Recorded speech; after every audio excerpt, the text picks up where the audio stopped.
আমি প্রীতি দত্ত। আমার গল্পগুলো ভালো লেগে থাকলে লাইক সাবস্ক্রাইব করবেন পরবর্তী গল্প পাওয়ার জন্য। বসিরের বাসায় ফিরতে ফিরতে প্রায় রাত 12টা বেজে গেল। বাসায় ফিরে তার মনে হল বিরাট ভুল হয়ে গেছে। ঘরে চাল নেই। ফেরার পথে চাল কেনার কথা ছিল। দুনিয়ার চিন্তা ভাবনা করতে করতে শেষ মুহূর্তে চাল কেনার কথা ভুলে গেছে। এখন বের হয়ে কিনে আনা যায়, কিন্তু 12টার মধ্যে গেট বন্ধ হয়ে যায়। ওদিকে পেটের ভিতরে ক্ষুধার চোটে হাতুড়ির বাড়ি পড়ছে। বাইরে গিয়ে যে খেয়ে আসবে তারও উপায় নেই। কতবার ভেবেছে ঘরে বিস্কিট জাতীয় কিছু কিনে রাখবে। কেনা হয় ঠিকই, কিন্তু রাখা হয় না। কেনার সাথে সাথেই খেয়ে ফেলে ও। যেহেতু রাতে খাবার দাবারের কোনো সম্ভাবনা নেই, তাই বসির খাবারের চিন্তা বাদ দিয়ে প্যান্ট, শার্ট আর ব্যাগ খাটে ছুঁড়ে ফেলে লম্বা শাওয়ারের উদ্দেশ্যে বাথরুমে ঢুকে গেল। এই বাসায় পানি, গ্যাস আর বিদ্যুতের কোনো ঝামেলা নেই। বসির একটি এনজিওতে চাকরি করে, ফিল্ড ওয়ার্কার। সারাদিন এখানে সেখানে দৌড়াদৌড়ি করে খেতে মরতে হয়। অফিস থেকে ওকে একটি ল্যাপটপ দেয়া হয়েছে। এতেই সে ভীষণ খুশি। ক্ষুধার কারণে বসিরের ঘুম পড়িও ফাঁকি দিল। বাধ্য হয়ে ল্যাপটপ নিয়ে বসল। পরের দিন শুক্রবার, ছুটির দিন। সারারাত ঘুম না এলেও সমস্যা নেই। সকালে তাড়াতাড়ি উঠতে হবে না। ল্যাপটপে দুনিয়ার কাজ অকাজ করে ঘুমোতে ঘুমোতে ভোর 4টা বেজে গেল। ঘুম ভাঙল 12:30টার দিকে। উঠেই মনে হল, আজ তো শুক্রবার, জুম্মার নামাজটা ধরা উচিত। তড়ি ঘড়ি করে বিছানা ছাড়তে গিয়ে মনে হল, গতকাল খাওয়া হয়নি। ক্ষুধার চোটে ক্ষুধা নষ্ট হয়ে গেছে। নামাজ শেষ করে খাবারের পাট শুরু করলেও কিছু আসবে যাবে না। বসির টুপিটা খুঁজে পাচ্ছে না। মেজাজ খারাপ হচ্ছে, পাঞ্জাবির অবস্থাও করুন। আয়রন করলে যদি একটু ঠিক হয়। টি শার্ট পরে তো আর নামাজে যাওয়া যায় না। মসজিদটা বেশ দূরে। বসির যেখানটায় থাকে তার নাম আমতলার পার। খুব বেশিদিন হয়নি ও এখানে এসেছে। ওর রুমটা বিল্ডিংয়ের নিচতলায়। দেখলেই বোঝা যায় দারোয়ান বা কাজের লোকের জন্যে বানানো। বসির এখন পর্যন্ত কোনো দারোয়ান দেখেনি। হয়তো নেই। বাড়িওয়ালা বোধহয় বাজে খরচ বলে বিদায় করে দিয়েছে। বসির দ্রুত পা চালায়। ওকে পুরোপুরি 10 রাকাত নামাজি পেতে হবে। ও অন্যদের মতো 2 রাকাত পরে বের হয়ে আসার পাবলিক না। মসজিদ ভর্তি লোক। পা দেবার জায়গা নেই। এরা কেন শুধু শুক্রবারেই নামাজ পড়তে আসে? এদের দোষ দিয়ে লাভ কি? ও নিজেও তো শুধু শুক্রবারেই আসে। নামাজ শেষ করেই বসিরের প্রচণ্ড খিদে পেয়ে গেল। কি করা যায়? এখন কি আর বাসায় গিয়ে রান্না করে খাওয়া সম্ভব? নাকি বাইরে খেয়ে নেবে? বসির বাইরে খাবার চিন্তাটা বাদ দিয়ে দিল। বিশাল খরচের ব্যাপার। এক বাটি ভাত 10 টাকা। তাও বাটির সাইজ খুবই ছোট। এক পিস মুরগির মাংস 80 টাকা। পুরাই ডাকাতি। বিভিন্ন ধরনের খাবারের কথা চিন্তা করতে করতে বসির হাঁটা শুরু করল। হাঁটতে হাঁটতে অনেকটা পথ আসার পর ওর কেমন খটকা লাগল। গলিটা অন্যরকম লাগছে। এই গলি দিয়েই কি ও এসেছিল?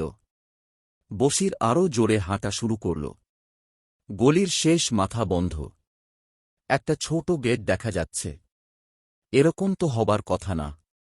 গলিটা এখানে কেন বন্ধ হয়ে গেল? বসির ভাবল সে বোধহয় ভুল রাস্তায় চলে এসেছে। সত্যিকার গলিটা নিশ্চয়ই আশেপাশেই কোথায় আছে। গেটটা বেশ পুরনো মনে হচ্ছে। বসির গেট খুলে ভিতরে ঢুকল। ভিতরে বিশাল আকারের উঠোন। এখানে এত বড় উঠোন এলো কোথা থেকে? উঠোনটা কেমন যেন চেনা চেনা মনে হচ্ছে। হঠাৎ করেই বসির বুঝে ফেলে এই উঠোন আসলেই তার চেনা। খুব চেনা।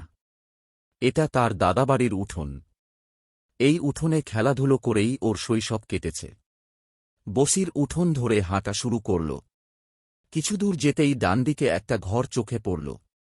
খুবই সুন্দরী এক মহিলা পরম যত্নের সাথে ঘরের চারপাশ লিখছে। এই মহিলাই ওর মা। বসির অবাক হয়ে তার মাকে দেখতে লাগল। কতদিন হল মায়ের সাথে দেখা হয় না। আল্লাহর কাছে না গিয়ে আর দেখার উপায় নাই। এক বুড়ো মানুষ ওর পাশ দিয়ে হেঁটে গেল। বসিরের চোখে পানি চলে আসল। কতদিন পর দাদুকে দেখল। হঠাৎ বুড়ো গলায় কে যেন বলে উঠল, ওই ফজল। বসির রে দেখছ? বসির তাকিয়ে দেখল ওর দাদি দাঁড়িয়ে আছে। দাদির হাতে খুন্তি। নিশ্চয়ই রান্না করছিল। ফজল ওর বাবার নাম। বাবাকে খুঁজতে আশেপাশে চোখ বুলাল বসির। হঠাৎ ওর বাম দিকের মাথার উপরে বসে কেউ বলল, না আম্মা। বসির তো আমার সাথে না। বসির দেখল তার বাবা পেয়ারা পাড়তে ভীষণ ব্যস্ত। বাবা কি মজা করেই না পেয়ারা পাড়ছে। বসির এগিয়ে যেতে থাকে। একটা ছেলে টেনিস বল নিয়ে খেলছিল। ওকে দেখে খেলা বন্ধ করে দেয়। বসির ধাক্কার মতো খায়। কেউ তো ওকে দেখল না। এই বাচ্চাটা দেখছে কিভাবে? হঠাৎ ও বুঝতে পারে এই বাচ্চাটা ও নিজে। এটা ওর নিজের ছোটবেলা। ওর সামনে দাঁড়িয়ে আছে ছোটবেলার বসির। বয়স 4 কি 5 হবে। ওর দিকে তাকিয়ে হাসছে। বসিরের কেমন কেমন লাগতে থাকে। হঠাৎ বাচ্চাটার কি হল, সে ঘুরেই উল্টো দিকে দিল দৌড়। বসিরও পিছনে পিছনে হাঁটা শুরু করল। সামনে একটা বিরাট পুকুর। বাচ্চাটা পুকুরের দিকে দৌড়াচ্ছে। বসিরের মনের মধ্যে ঝড় বয়ে গেল। সে বুঝতে পারছে বাচ্চাটা কি করতে যাচ্ছে। বসির ঝেড়ে দৌড় লাগাল বাচ্চাটাকে ধরতে। কিন্তু তার আগেই বাচ্চাটা পানিতে ঝাঁপ দিল। বসির পারে দাঁড়িয়ে দেখল বাচ্চাটা ডুবে যাচ্ছে।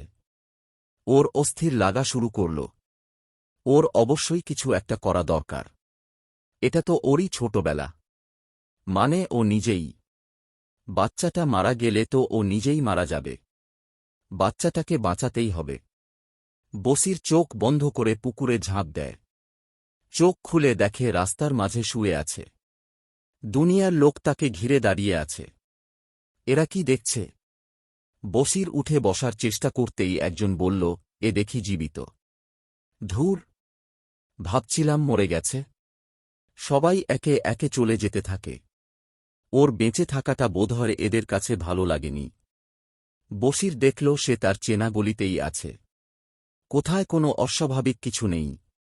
খুব ভালো করে খাওয়া দাওয়া করে গভীর রাতে বসির পুরো ব্যাপারটা নিয়ে ভাবতে বসল। ভেবে ভেবে ও বের করল পুরো ব্যাপারটাই আসলে হ্যালুসিনেশন। ক্ষুধার্ত মনের চিন্তা। গত রাতে কিছু পেটে পড়েনি, সকালেও না। ঘুমিয়েছে দেরি করে, উঠেছেও দেরিতে। তাই হয়তো মাথায় জট পাকিয়ে গেছে। কিন্তু একটা ব্যাপার ওর কেমন খটকা লাগে।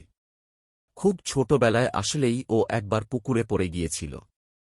পুকুরে পড়ে ভয়ে আতঙ্কে কত চিৎকার চেঁচামেচি করেছে। কেউ শোনেনি।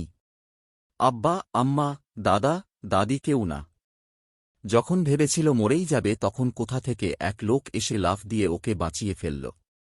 ঘটনার অনেক পরে ওকে অজ্ঞান অবস্থায় পুকুরের পাড়ে পাওয়া গিয়েছিল। কেউ জানে না কে ওকে বাঁচিয়েছিল। কে ছিল সে? দাদির ধারণা ছিল জিনের কাজ। এদের অনেক ক্ষমতা। মনে ভীষণ দয়া। বসিরও তাই বিশ্বাস করত। কিন্তু আজ কেন যেন বসিরের মনে হচ্ছে সেই লোকটা আর কেউ না, ও নিজেই ছিল। প্রকৃতি কি ওকে ঘটনাটা এপাশ থেকে দেখিয়ে দিল, যার ওপাশটা দেখেছিল ২৬ বছর আগে।